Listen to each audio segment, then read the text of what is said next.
Hello నమస్తే, నేను journalist YNR. YS Vivekananda Reddy గారి హత్య కేసుకు సంబంధించిన వార్తలు చూస్తున్నాం. హత్య కేసుకు సంబంధించి అటు అవినాష్ రెడ్డి గారు మాట్లాడడం, ఇటు సునీతారెడ్డి గారు మాట్లాడడం చూస్తున్నాం. అవినాష్ రెడ్డికి సంబంధించిన ఎంపీ టికెట్ని తీసి వైఎస్ షర్మిలారెడ్డికి ఇప్పించాలని వివేకానంద రెడ్డి గారు ప్రయత్నం చేశారు. అందుకోసమే అవినాష్ రెడ్డి కొంతమందితో కలిసి హత్యకు కుట్ర చేసి ఆయన చంపించేశారు అనే మోటో ప్రస్తుతం వైఎస్ సునీతారెడ్డి గారు చెప్తున్నారు. సునీతారెడ్డి గారు క్యాంపెయిన్ చేస్తున్నమాట, సునీతారెడ్డి గారు చెప్తున్నమాట, తెలుగుదేశం పార్టీ మీడియా రాస్తున్నమాట. సేమ్ టైం ఆమె చెప్తున్నది కరెక్ట్ కాదు అనే అభిప్రాయాన్ని వైఎస్ఆర్ కాంగ్రెస్ పార్టీ వైపు నుంచి అవినాష్ రెడ్డి చెప్తున్నారు. అవినాష్ రెడ్డి చెప్తున్న దాని ప్రకారం ఆమె తెలుగుదేశం పార్టీ చేతిలోనో కొంతమంది పత్రికాధిపతుల చేతిలోనో కీలుబొమ్మగా మారిపోయారు. వారు చెప్పినట్టుగానే ఆమె చేస్తున్నారు అనేది ఆయన చేస్తున్న అలిగేషన్. అయితే కేసుకు సంబంధించి వెరీ ఇనీషియల్ డేస్లో కేసుకు సంబంధించిన విచారణ చేస్తున్న సిబిఐ అధికారులు కొన్ని స్టేట్మెంట్స్ని రికార్డ్ చేశారు. ఆ స్టేట్మెంట్స్లో చాలా ఇంట్రెస్టింగ్ ఫ్యాక్ట్స్ ఉన్నాయి, చాలా ఇంట్రెస్టింగ్ విషయాలు ఉన్నాయి. ఇప్పుడు మొత్తం ఎంక్వైరీ ప్రాసెస్లో అవి ఎక్కడా కనపడట్లేదు. వాటిని మీ ముందుకు తీసుకొచ్చే ప్రయత్నం, ఎందుకు ఈ అంశాలు అసలు ఎజెండా కాకుండా పోయాయి అనేది అర్థం కాకుండా ఉంది కాబట్టి వాటిని ఒకసారి మీ ముందుకు తీసుకొచ్చే ప్రయత్నం చేస్తున్నాను. ఇద్దరు వ్యక్తులకు సంబంధించి నిత్యం వివేకానంద రెడ్డి గారిని నిత్యం అంటిపెట్టుకుని ఉన్న ఒక ఇద్దరు వ్యక్తులు ఇచ్చిన స్టేట్మెంట్స్, మొత్తం కుటుంబ సభ్యులు కాదు, పార్టీకి సంబంధించిన క్యాడరు కాదు, ఈ ఇద్దరు వ్యక్తులు ఎప్పుడు వివేకానంద రెడ్డి గారికి సంబంధించి ఆయన ఉదయం నుంచి సాయంత్రం పడుకునే వరకు ఏం చేస్తారు, ఎక్కడికి వెళ్తారు, ఏంటి అని మొత్తం తెలిసిన ఒక ఇద్దరు వ్యక్తులు ఇచ్చిన స్టేట్మెంట్స్ని ఇన్వెస్టిగేషన్లో ఎందుకు ఆ దిశగా ఇన్వెస్టిగేషన్ జరగట్లేదు, ఎందుకు వాటిని పట్టించుకోవట్లేదు అనేది అర్థం కావట్లేదు. నేను వాళ్ళకి సంబంధించిన స్టేట్మెంట్స్ని మీకు చదివి వినిపించే ప్రయత్నం చేస్తాను. ప్రసాద్, ఆయన సూసైడ్ నోట్లో కూడా రాశారు, డ్రైవర్ ప్రసాద్ తొందరగా రమ్మన్నానని తనను కొట్టి చంపేశారు అంటూ ఆయన హత్యకు గురవుతున్న సందర్భంలో రక్తం చేతులతోటే రాసిన ఒక లేఖ దొరికింది. ఆ లేఖలో ఉన్నది ప్రసాద్ అనే డ్రైవర్ని ఉదయం తొందరగా రమ్మన్నానని ఆడొచ్చి కోపంతో కొట్టి నన్ను ఇలా హత్య చేశాడు, వాడిని వదలవద్దు అంటూ ఆయన లేఖ రాయటం, ఆ లేఖ బయటకు రావడం చూసాం. ఆ ప్రసాద్ ఇచ్చిన స్టేట్మెంట్లో కొన్ని ఇంట్రెస్టింగ్, చాలా సుదీర్ఘమైన స్టేట్మెంట్ ఇచ్చారు. దాదాపు 14 పేజీల స్టేట్మెంట్లో ఒక 4-5 ఇంపార్టెంట్ ఇష్యూస్, మొత్తం అసలు ఈ కేసుకు సంబంధించి ఫాలో అవుతున్న వాళ్ళంతా కూడా అవుట్ ఫోకస్ అవుతున్న ఇష్యూస్ని ఒకసారి మీ దృష్టికి తీసుకొచ్చే ప్రయత్నం చేస్తున్నాను. ఈ ప్రసాద్ ఇచ్చిన స్టేట్మెంట్కి సంబంధించి ఆయన డబ్బుకు సంబంధించిన ప్రస్తావన తీసుకొస్తున్నారు. డబ్బు మొత్తం డబ్బు చుట్టూనే వీళ్ళిద్దరు స్టేట్మెంట్స్ కూడా ఉన్నాయి. ఈ ప్రసాద్ అనే డ్రైవర్ ఇచ్చిన స్టేట్మెంట్ ఒకసారి స్టేట్మెంట్లో కొన్ని కీ పాయింట్స్ని మీ దృష్టికి తీసుకొస్తున్నాను. Shaik Dastagiri was removed as a driver because I came to know that he was doing rash driving, brought irrelevant panchayat to YS Vivekananda Reddy sir and also took him to his second wife Sheikh Shamim secretly at her rented house in Kadapa. From Ranganna watchman, I also came to know that driver Dastagiri used to bring women for YS Vivekananda Reddy sir in his house. When Vivekananda Reddy sir wife Saubhagyamma was not in house and had gone to Hyderabad, I state that general reputation of YS Vivekananda Reddy sir was that weak on women and everybody considered him as a womanizer. Shaik Dastagiri అనే వ్యక్తి వివేకానంద రెడ్డి గారి రెండవ భార్య దగ్గరికి సీక్రెట్గా ఆయన్ని తీసుకెళ్తున్నారు. అదే కారణంతో ఆయన్ని ఉద్యోగం నుంచి తొలగించారు. అంతేకాదు మరికొంతమంది మహిళలను కూడా వివేకానంద రెడ్డి గారి దగ్గరికి దస్తగిరి తీసుకుని వచ్చేవాడనే విషయాన్ని రంగన్న నాకు చెప్పాడు అంటూ డ్రైవర్ ప్రసాద్ సిబిఐకి చెప్పిన మాట. దీంతోపాటు I state that driver Dastagiri along with Yerragangireddy, Gajjala Umashankar Reddy and Yadati Sunil Yadav was involved in some diamond matter with YS Vivekananda Reddy sir. These three and YS Vivekananda Reddy sir were expecting huge money to the extent of 100 crores was coming through sale of diamonds, precious stones in possession of Yadati Sunil Yadav.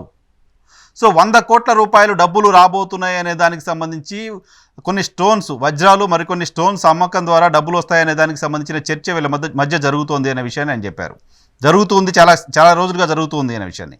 YS Vivekananda Reddy sir took me as a driver to the house of Yadati Sunil Yadav and Gajjala Umashankar Reddy to pursue his matter at times. So ఆ డబ్బుకు సంబంధించిన వ్యవహారానికి సంబంధించి వీళ్ళిద్దరింటికి వివేకానంద రెడ్డి గారు వెళ్ళేవాళ్ళంట. సునీల్ యాదవ్ ఇంటికి, ఉమాశంకర్ రెడ్డి ఇంటికి నేరుగా వివేకానంద రెడ్డి గారు వెళ్ళేవాళ్ళు, నేనే డ్రైవర్గా అక్కడికి తీసుకెళ్లేవాడిని అని చెప్తున్నాడు ఈయన ప్రసాద్. దాంతోపాటు sir visited there houses even when other family members were not there. I state that mother of Yadati Sunil Yadav is not a good woman. Her husband Krishnaya is an unemployed man. His career used to work as a salesman. She runs a small self-help group where her earnings are not more than 6 to 8 per month. However, the family acquired a good lifestyle in short time. They shifted from one-bedroom house Pulivendula to a good independent rented house of rent approximately 6 to 8,000 rupees near YS Vivekananda Reddy sir home. I state that even when other family members were not at home and mother of Yadati Sunil Yadav was all alone. YS Vivekananda Reddy sir often went inside Sunil Yadav's house to purpose his money matter while I waited outside. I do not know what transpired inside the house. Neighbors and the tea shop owner in front of Sunil Yadav house often laughed at me, calling bad name of YS Vivekananda Reddy sir and mother of Yadati Sunil Yadav. So వీళ్ళిద్దరింటికి వివేకానంద రెడ్డి గారు వెళ్ళేవాళ్ళు. వాళ్ళ ఇంట్లో కుటుంబ సభ్యులు ఎవరు లేని సమయంలో కూడా వెళ్ళారు. సో ఇది ఇక్కడ ప్రస్తావించడం కూడా సరైనది కాదు. బట్ సిబిఐకి ఇచ్చిన స్టేట్మెంటు, అఫీషియల్ డాక్యుమెంటు, దీనికి సంబంధించిన చర్చ కేసులో ఎందుకు ఉండట్లేదు అనే కారణంతో మీ దృష్టికి తీసుకొచ్చే ప్రయత్నం చేస్తున్నాను. సో ఆయన వాళ్ళ ఇంట్లో ఎవరు లేని సందర్భంలో కూడా అక్కడికి వెళ్ళే వాళ్ళనే విషయాన్ని ప్రసాద్ సిబిఐకి ఇచ్చిన స్టేట్మెంట్లో చెప్పారు. సో దీన్ని సిబిఐ ఎక్కడ కన్సిడర్ చేయలేదు. ఉమెన్ ఇష్యూని ఎందుకు ఈ కేసులో కన్సిడర్ చేయలేదు అనేది పాయింట్. దీంతోపాటు on being asked further state that similarly sir also visited the house of Gajjala Umashankar Reddy near RTC circle. Gajjala Umashankar Reddy had a relation with Shri Gajjala Umashankar Reddy brother Gajjala Jagadishwar Reddy looked after YS Vivekananda రెడ్డికి ల్యాండ్ ఇన్ సున్కేసుల విలేజ్. వీళ్ళు వివేకానంద రెడ్డి గారికి సంబంధించిన ల్యాండ్ చూస్తూ ఉంటారంట. ఫామ్కి సంబంధించిన యాక్టివిటీ అంతా వాళ్ళు చూస్తున్నారు. He also worked as a PA in MLC election 2017. 2017లో ఆయన వివేకానంద రెడ్డి గారి పిఏగా కూడా పనిచేశారు. Initially I consider it is a routine visit of sir, but later I found that even when other family members were not house, Gajjala Umashankar Reddy's wife used to send children out of her house on the pretext that YS Vivekananda Reddy used to smoke and she did not want her children to suffer. YS Vivekananda Reddy sir was very fond of drinking tea, smoking slowly with time. I came to know that the neighbors in the crowded area where Gajjala Umashankar Reddy talked bad things about sir. Neighbors of Gajjala Umashankar Reddy speak bad about character of his wife as Vivekananda Reddy sir. So I stated that Dastagiri revealed that a huge money awaited through sales of diamonds even after Dastagiri left his job. Yerragangi Reddy, Yadati Sunil Yadav, Gajjala Umashankar Reddy visited sir homes. So దీంట్లో మనకు ప్రధానంగా అర్థమవుతుంది ఏంటి అంటే, ఇక్కడ వివాహేతర సంబంధాలకు సంబంధించిన అంశాన్ని ప్రధానంగా చాలా ప్రముఖంగా ఈ డ్రైవర్ ప్రసాద్ నిత్యం వివేకానంద రెడ్డి గారితో పాటు ఉంటాడు. వివేకానంద రెడ్డి గారితో పాటు తిరుగుతూ ఉంటారు. వివేకానంద రెడ్డి గారికి సంబంధించిన యాక్టివిటీ అంతా కంటిన్యూస్గా ఫాలో అవుతూ ఉంటారు. సో ఈ నేపథ్యంలో ఈయన ఎక్కడికి వెళ్ళేవాళ్ళు, ఏంటి, డబ్బులకు సంబంధించి మాట్లాడుకున్న విషయాలన్నింటినీ కూడా సిబిఐకి ఇచ్చిన స్టేట్మెంట్లో చెప్పారు. 25/9/2020 రోజు చెప్పారు. ఎవరికి? సబ్ ఇన్స్పెక్టర్ ఆఫ్ పోలీస్ సిబిఐకి ఇచ్చిన స్టేట్మెంట్లో డ్రైవర్ ప్రసాద్ చెప్పిన మాటలు ఇవి. దీంతోపాటు పండిట్ రాజశేఖర్, ఈయన వాళ్ళ ఇంట్లో ఫామ్ చూస్తూ ఉంటారు. వాళ్ళ ఫామ్ యాక్టివిటీ అంతా చూస్తుంటారు. వివేకానంద రెడ్డి గారికి సంబంధించిన ఇంటి పక్కనే ఉంటారు. వాళ్ళకి సంబంధించిన కంటిన్యూస్గా 24 hours ఇంట్లోనే ఉంటారు. వాళ్ళ ఇంట్లో లేని సందర్భంగా కూడా ఆ ఇంట్లోనే ఈయన ఉంటూ ఉంటారు. సో ఈయన కూడా కొన్ని ఇంట్రెస్టింగ్ స్టేట్మెంట్స్ చెప్పారు.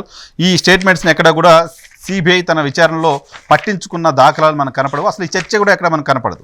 సో ఈయన చెప్పిన దాంట్లో చాలా ఇంట్రెస్టింగ్ ఇష్యూస్ ఏంటంటే, ఒకటి, did mister Sheikh Shamim visit at the house of Vivekananda Reddy in your presence అని సిబిఐ ఆయన అడిగితే, no, I have never seen to Shamim, but some women use to come at the house of Vivekananda sir wearing burqa. So I don't know if this is Shamim or there is an other woman. So Shamim అక్కడికి వచ్చిందా అని అడిగినప్పుడు ఆ బురకా వేసుకున్న ఒక మహిళ వచ్చేది, ఆమె షమీమా కాదా అనే విషయం నాకు తెలియదు అనే విషయాన్ని పండిట్ రాజశేఖర్ చెప్తున్నారు. రాజశేఖర్ నిత్యం వివేకానంద రెడ్డి గారి ఇంట్లో ఉంటారు. వాళ్ళ సహాయకుడిగా ఉంటూ ఉన్నారు. వాళ్ళకి సంబంధించిన కొన్ని భూములు ఆయన సాగు చేస్తూ ఉన్నారు, ఫార్మ్స్ చూస్తూ ఉన్నారు. సో ఈయన చెప్పిన ఇంకొన్ని ఇంట్రెస్టింగ్ ఇష్యూస్ ఏంటంటే నేను కొన్ని మాత్రమే కోట్ చేస్తున్నాను, ఇంపార్టెంట్ అనిపించినవి కేసులో ఇవెందుకు చర్చనీయాంశం కాకుండా పోయాయి అనేది. I met driver Dastagiri and he told me that these 3 have came for panchayat for land settlement. Dastagiri also told me that Sunil Yadav, Umashankar Reddy and Erra Ganga Reddy are visiting Kadri and trying for some land settlement there. After 3 days, I saw Erragangareddy, Sunil Yadav, Umashankar Reddy together at Vivekananda sir home అని చెప్తున్నాడు. వీళ్ళేదో land panchayat భూములకు సంబంధించి మాట్లాడుతూ వస్తున్నారని చెప్తున్నారు. ఆ తర్వాత వివేకానంద రెడ్డి గారు అడిగారు నన్ను, Vivekananda Reddy sir asked me to bring Tata Ace and cloth and rope.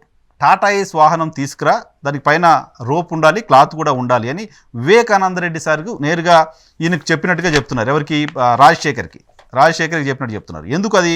While sir was having lunch, ఆ మాట నాకు చెప్పి ఆయన భోజనం చేస్తున్నప్పుడు I asked Dastagiri driver about this matter.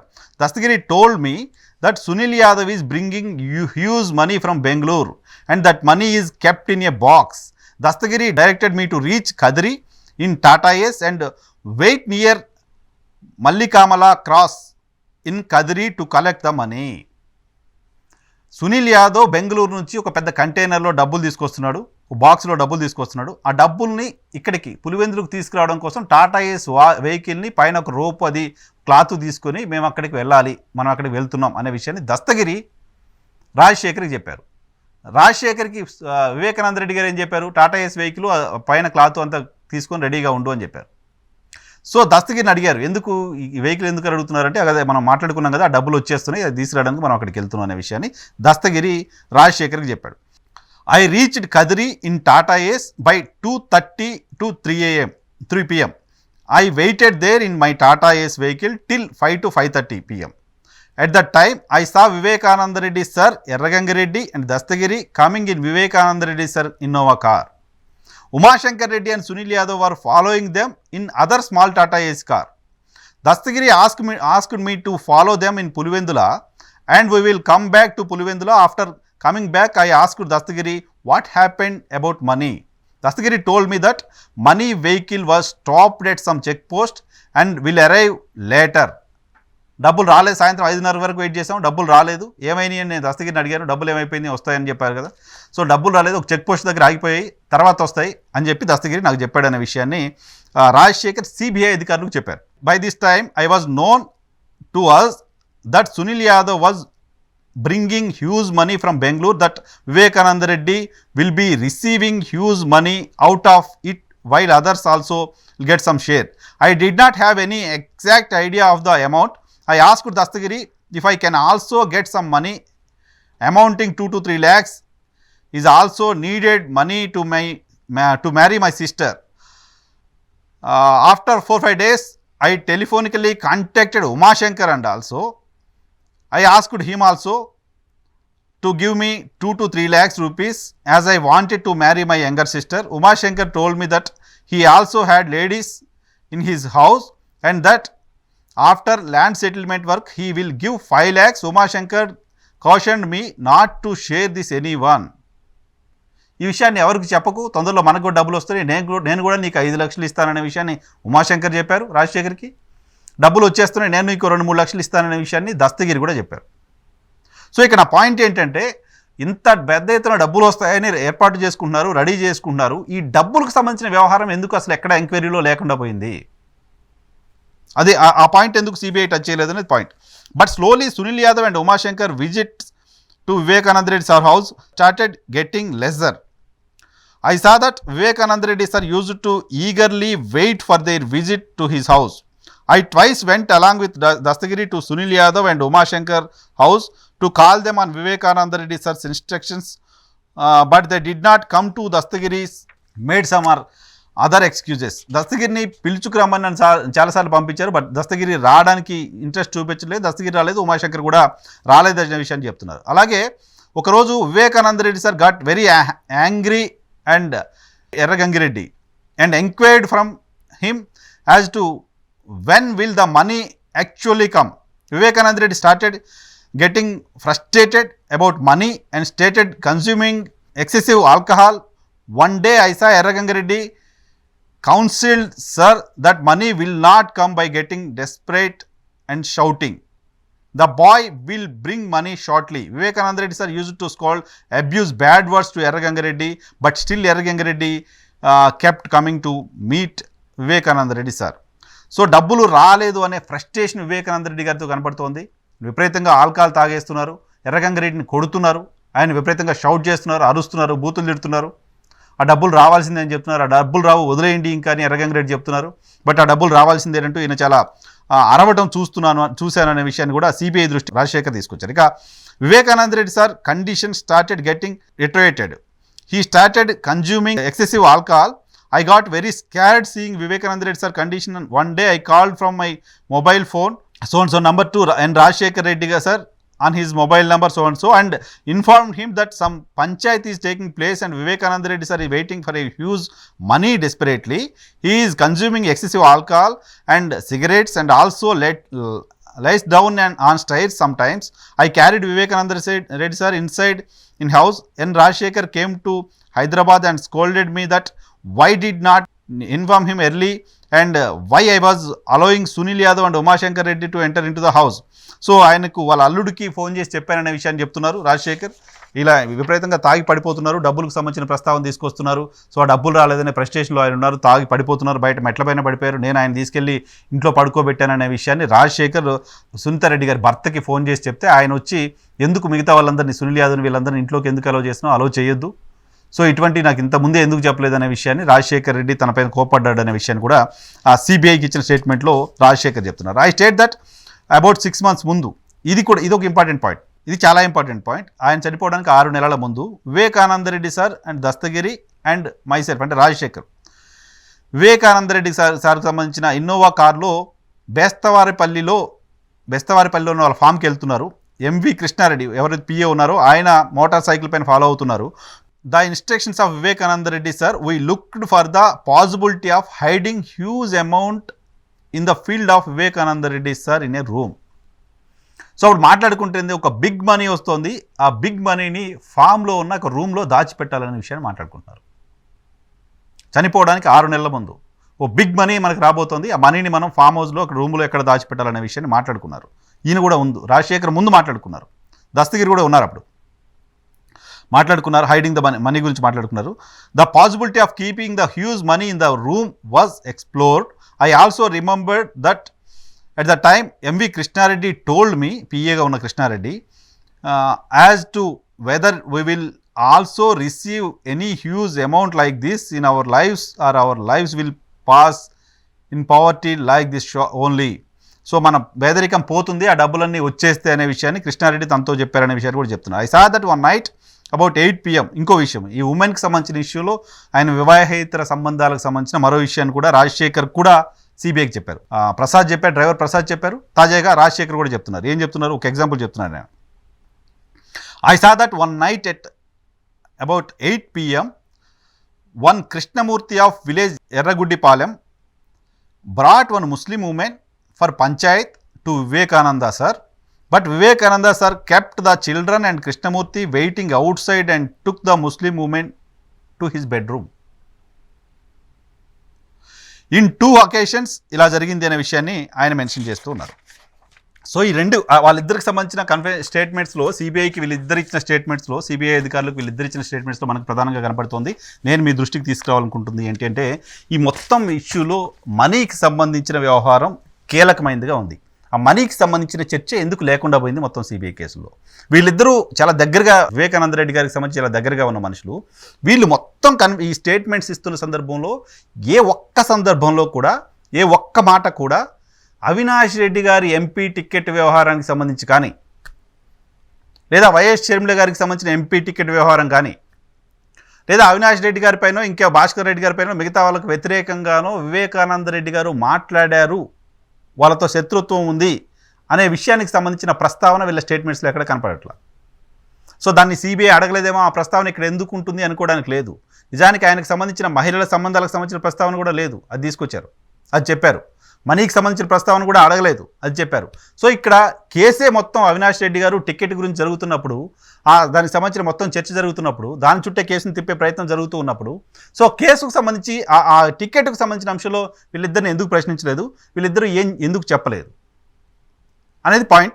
దాంతోపాటు ఈవెన్ సునీతారెడ్డి గారు రాజశేఖర్ రెడ్డి గారు కూడా ఆయన రక్తపు మడుగులో పడి ఉన్నారని తెలిసిన తర్వాత వాళ్ళుగా వచ్చిన కంక్లూజన్ ఏంటి అంటే, ఆయనకు హార్ట్ అటాక్ వచ్చింది, ఆయనకి స్టంట్స్ వేశారు, సో కాబట్టి ఆయన బ్లడ్ వామిటింగ్స్ చేసుకొని పడిపోయి ఉంటారు అని వాళ్ళు అనుకొని అదే విషయాన్ని సిబిఐకి చెప్పారు.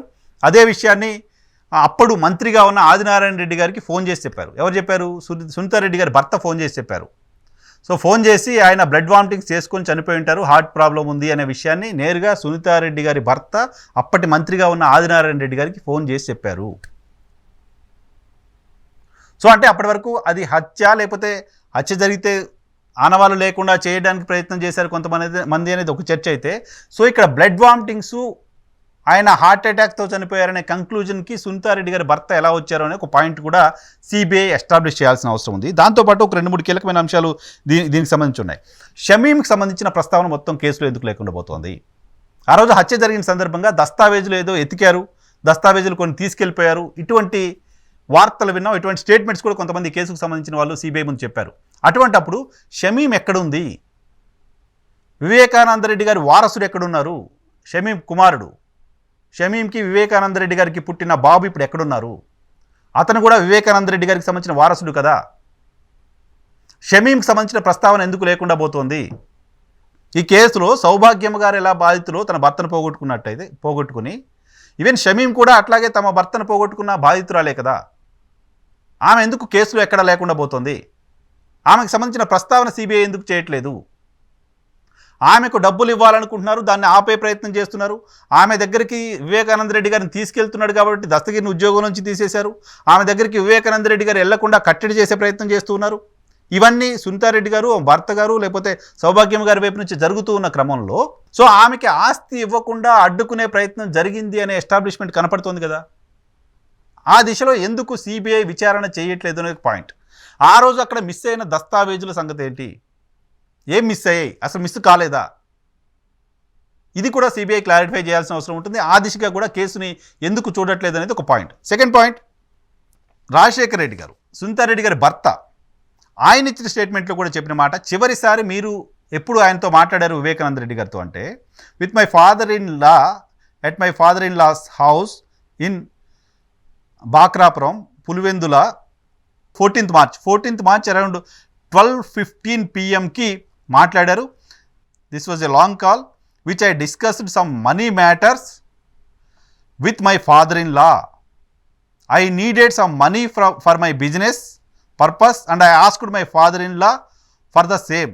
That was my last conversation with my father in law. Narreddy Rajasekhar Reddy గారు సునీతారెడ్డి గారి భర్త వివేకానంద రెడ్డి గారితో ఆయన చనిపోవడానికి సరిగ్గా 18 గంటల ముందు ఫోన్లో మాట్లాడారు. లేకపోతే ఆయన ముందు రోజు మధ్యాహ్నం 12 గంటలకు ఆయన మాట్లాడారు. నెక్స్ట్ డే మార్నింగు ఆయన శవమై ఉన్నారు. సో ఆయన మాట్లాడిన చివరి కాల్ చాలా లాంగ్ కాల్గా చెప్తున్నారు. ఆ చివరి కాల్ కూడా మనీకి సంబంధించిన అంశంగా నేరుగా రాజశేఖర రెడ్డి గారే చెప్తున్నారు. కొంత నాకు మనీ అవసరం ఉంది, ఆ మనీకి సంబంధించి ఆయనతో మాట్లాడాను అని చెప్తున్నారు. మనీకి సంబంధించిన మ్యాటర్ అని వదిలేలా, మనీ నాకు అవసరం ఉంది, దానికి సంబంధించి ఆయనతో మాట్లాడాలని చెప్తున్నారు. బట్ ఇప్పటివరకు ఉన్న సమాచారం ప్రకారం వివేకానంద రెడ్డి గారికి సంబంధించిన చెక్ పవర్ లేకుండా చేశారు అని, జాయింట్ చెక్ పవర్ చేశారు అని, ఆయన దగ్గర డబ్బులకి ఇబ్బంది పడే పరిస్థితి ఉంది అని, ఎవరైతే ఇంట్లో గార్డెనింగ్ అదంతా చూస్తూ ఉన్న రాజశేఖర్ కాణిపాకం వెళ్తున్న క్రమంలో ఆయనకు ఒక 5,000 రూపాయలు డబ్బులు ఇవ్వాలంటే కూడా హైదరాబాద్లో ఉన్న సౌభాగ్యం గారు చెప్పి అక్కడ ఒక పెట్రోల్ పంప్లో డబ్బులు ఇప్పించారు అని, వివేకానంద రెడ్డి గారు పాన్ షాపుల దగ్గర బయట చిన్న అవసరాలకు కూడా బాడుగా పెట్టుకోవాల్సిన పరిస్థితి ఉంది అని మొత్తం అందరూ మాట్లాడుతున్నారు. చివరి రోజుల్లో డబ్బులకు చాలా ఇబ్బందులు పడ్డారనే విషయాన్ని మాట్లాడుతున్నారు. డబ్బులకు సంబంధించిన ప్రస్తావనే పదే చేశారని ప్రసాద్ రాజశేఖర్ స్టేట్మెంట్స్లో కనపడుతోంది. సో అటువంటి వివేకానంద రెడ్డి గారి దగ్గర డబ్బులు తీసుకునే ప్రయత్నం రాజశేఖర రెడ్డి గారు ఎలా చేశారు? ఏం డబ్బులు అవి?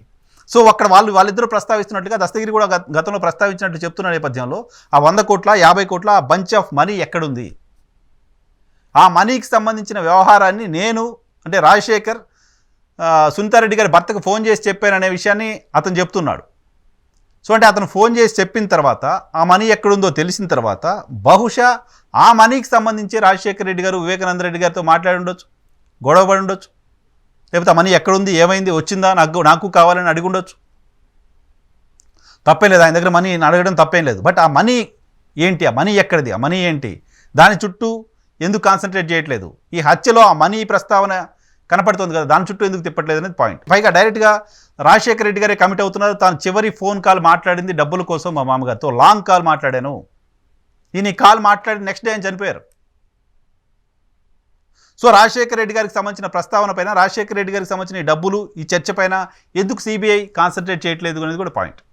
ఈ మొత్తం వ్యవహారంలో ఎంపీ టికెట్ కంటే ఇంకేదో కంటే కూడా డబ్బులు డబ్బులు డబ్బులు, మెజారిటీ వాళ్ళు ఇచ్చిన స్టేట్మెంట్ డబ్బులు. ఆయన చుట్టుపక్కల వివేకానంద రెడ్డి గారి చుట్టుపక్కల ఉన్న వాళ్ళంతా చెప్తున్న వ్యవహారం, నిత్యం ఆయనతో ఉన్న వాళ్ళంతా చెప్తున్న వ్యవహారం డబ్బులు డబ్బులు డబ్బులు.